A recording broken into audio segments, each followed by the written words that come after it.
Divorcee అనేది అలా common అయిపోయిందమ్మా. నెమ్మదిగా ఆలోచించే అమ్మాయిలు అయితే లేరు. టైం స్పేస్ కూడా తీసుకుంటలేరు. ఏమన్నా అంటే 2 days divorcee, 3 days divorcee, 6 months divorcee, 1 year డైవర్సీలు, 1 year లోపే.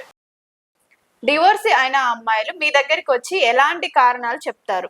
డైవర్సీ అనేది అలా కామన్ అయిపోయిందమ్మా. అది అమ్మాయి కావచ్చు, అబ్బాయి కావచ్చు. ఇంత ముందు ఆలోచించినంత నెమ్మదిగా ఆలోచించే అమ్మాయిలు అయితే లేరు. చిన్న చిన్న కారణాలకు కూడా డైవర్సీ చేసుకుంటున్నారు. బిజినెస్ లో లాస్ అయిందని, కాలు ఇరిగిందని, లేకపోతే చెవులు సరిగ్గా వినిపిస్తలేవని, కళ్ళు సరిగ్గా కనిపిస్తలేవని, లేకపోతే వాడు ఫిజికల్ గా పనికిరాడని, నిజంగా పనికొస్తాడా రాడా అని వాడికి టెస్టులు చేస్తే పనికొస్తాడు. మరి పెళ్లి చేసుకుంటాడు, పిల్లల్ని కంటాడు, అంత బానే ఉంటది. మరి వీళ్ళకు నచ్చక డైవర్సీలు చేసుకొని సిల్లీ కారణాలతో డైవర్సీలు చేసుకుంటున్నారమ్మా. లేకపోతే అత్త బాధ అంటారు, లేకపోతే ఆడపడుచు బాధ అంటారు.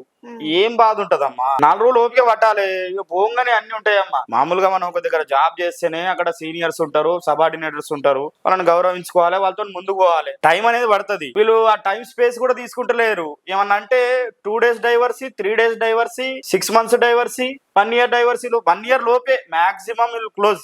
వీళ్ళు దాన్ని ఏమంటారు, బండి రిపేర్కి వచ్చేస్తుంది. ఇక ఏం మాట్లాడాలో నాకేం అర్థమైతే లేదు. ఇక భాష మారిపోతుంది నాది కూడా.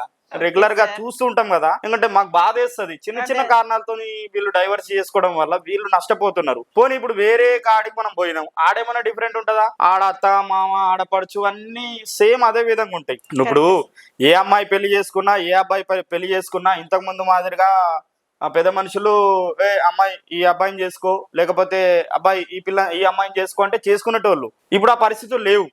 అబ్బాయి శాలరీ స్లిప్ చెక్ చేస్తున్నారు, అబ్బాయి ప్రాపర్టీ చెక్ చేస్తున్నారు, అబ్బాయి సంబంధించిన ఫ్యామిలీని చూస్తున్నారు. 7 తరాలు చూస్తలేరు కానీ మొత్తం ప్రాపర్టీ పే స్లిప్స్ అన్ని చేసుకుంటున్నాం. ఇన్ని చూసుకొని చేసుకున్న తర్వాత డైవర్స్ ఎందుకు అవుతున్నాయంటే కారణాలు చిన్న చిన్న కారణాలే. అది ఎవరు తప్ప అని ఆలోచిస్తే ఓపిక లేని అమ్మాయి కావచ్చు, ఓపిక లేని అబ్బాయి కావచ్చు, వాళ్ళ తప్పులే. అడ్జస్ట్మెంట్ అనేది కావాలి. ఒక మనిషి ఈ మనిషి కావాలంటే టైం పడుతుంది, ఒక 6 నెలలు. అట్లనే దాని ప్రకారము ఓపిక పట్టాలి. ఓపికతోనే పాప బాబు అయ్యే వరకు ఓపిక పడితే అన్ని సర్దుకుంటాయి.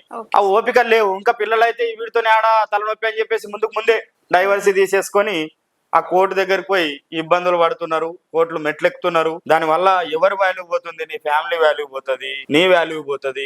ఇవన్నీ ఎవరు ఆలోచిస్తలేరు. ఆ అమ్మాయి కావచ్చు, అబ్బాయి కావచ్చు. వీళ్ళిద్దరే కలిసి ఉండి కరెక్ట్గా ఉంటే ఈ పరిస్థితి రాదు కదా.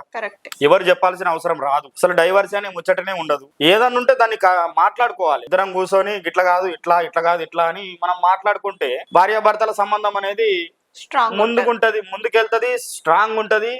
ఎవరు దాన్ని విడదీయలేని బంధంగా మారుతుంది. మనమిద్దరమే సరిగ్గా లేనప్పుడు అమ్మ వచ్చి ఒక మాట చెప్తుంది, తండ్రి వచ్చి ఒక మాట చెప్తాడు. ఇక నువ్వు మీ అమ్మకు నువ్వే అనుకో. సపోజ్ మీ అమ్మకు ఫోన్ చేస్తే మీ అమ్మాయే గారితోనే ఉంటూ వచ్చేయంటది. అయిపోయా. ఇటు వ్యవస్థ తయారైంది. అందుకోసమే ఇవన్నీ ఇట్లా నడుస్తున్నాయి.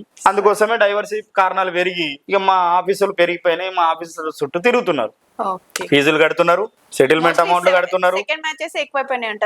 ఇక దాదాపు అట్టనే తయారైందమ్మా. లేట్ మ్యారేజ్లు, సెకండ్ మ్యారేజ్లు తప్ప మా దగ్గర నేను వచ్చి 8 ఏళ్ళు అయింది ఫీల్డ్ కి. నా దగ్గర అయితే 20 సంవత్సరాల అమ్మాయి ఒక్కరు కూడా లేరు.